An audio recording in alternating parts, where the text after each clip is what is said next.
Hi, welcome back to my channel. For anyone that is new, my name is Alyssa. In my previous video, I discussed what a diet break is because I was going through a diet break and I shared some meals that I was eating. And so I thought it would be a great opportunity to kind of explain a quick summary of the difference of what a refeed is, what a diet break is, and what a cheat meal is. If you've been serious about dieting and or you've worked with a coach and you've heard this term, you may know what it is, you may still have some questions, or maybe you're new to dieting and you want to know what a refeed is. Well, today I will be breaking that down for you. Okay, so what is a refeed? A refeed is a strategic and structured plan to increase your calories over a period of time. There are physiological and psychological benefits. The psychological benefits are really to help you not binge eat or not go off track, and then also just to reduce like the mental stress of like being in a caloric deficit for so long, because typically a refeed wouldn't be introduced until someone is deeper into their dieting phase and it's noticeable that they are either plateauing or just really trying to manage fatigue. So that's why it is a strategic plan. And it's really important that either if you are just training yourself, you know when to incorporate it, but also if you're working with a coach, then they'll provide an objective opinion and recommendation on when that should be incorporated. So at a high level, some of the physiological benefits are to boost your metabolism, boost your hormone levels, boost your energy, boost your motivation, and also aids in replenishing muscle glycogen, which will definitely enhance performance in the gym. Usually during this time, the whoosh effect happens. One of the most important hormones that is discussed is leptin. And so leptin is a hormone that is released from the adipose tissue, which are from fat cells. And this helps regulate satiety and energy balance. Therefore, when someone is in a caloric deficit and then their body fat is reduced, their leptin levels decrease. Because of this, changes in metabolism, hormone levels, mood, motivation, etc. are also affected by this. This hormone really signals to the brain when we are hungry. Because this hormone is tied to fat cells, whenever there is a reduction in our body fat, it signals to our brain that we need to eat. That's why when someone's in a caloric deficit, their appetite is higher, they may be having some cravings. Like, it's not all in your head, like it's really your body telling you you're hungry, and you are going to be hungry, but your willpower has to be stronger for you to get to your goals. So how does it work? So this is the biggest thing that is so important about refeeds. You are still counting your macros.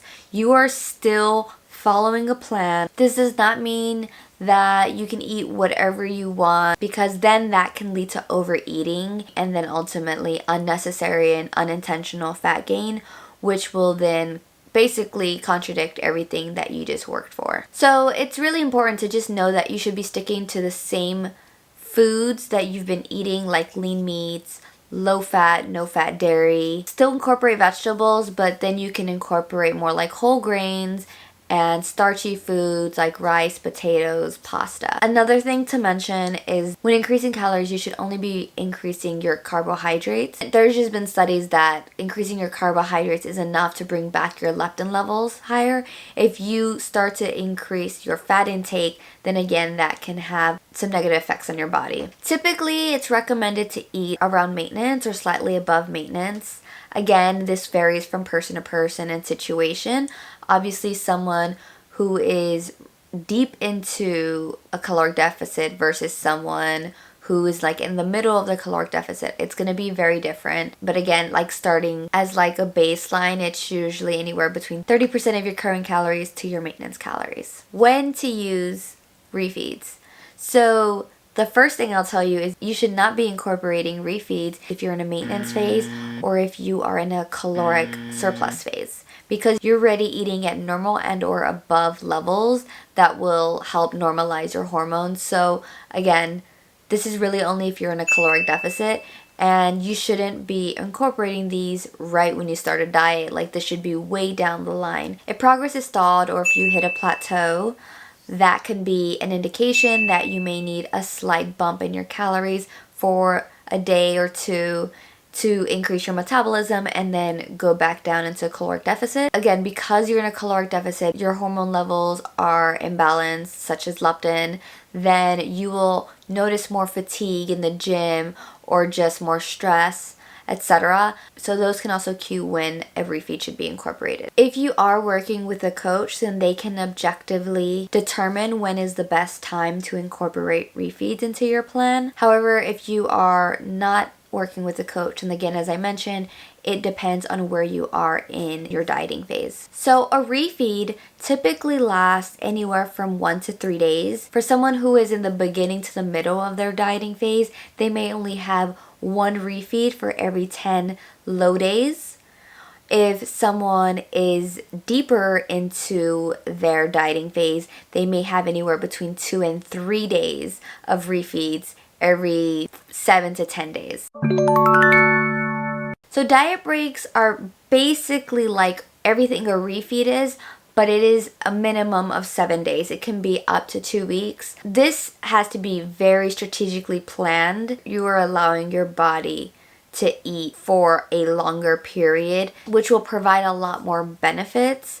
But this is more so for someone who is deeper into their dieting phase. So for example, I've been in a dieting phase for about 11 weeks. And so between my 11th and 12th week, I guess, yeah, but in my 12th week, my coach gave me a full diet break. So for me, about 3 weeks ago, I hit a plateau, started having some refeeds, and then all of a sudden I had a whoosh effect and started dropping weight.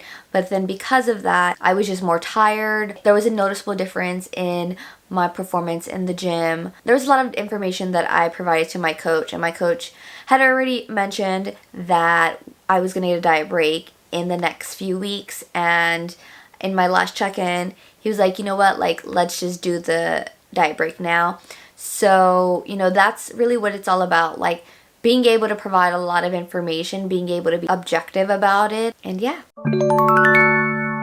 And then a cheat meal. So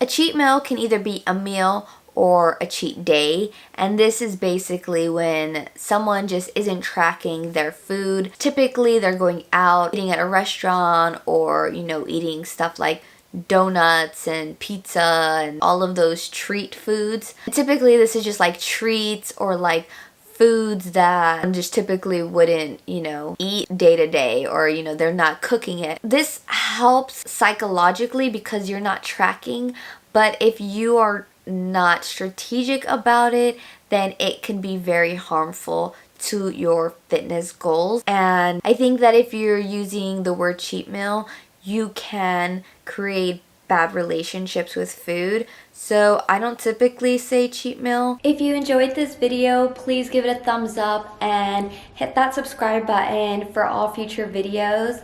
And I look forward to seeing you next time.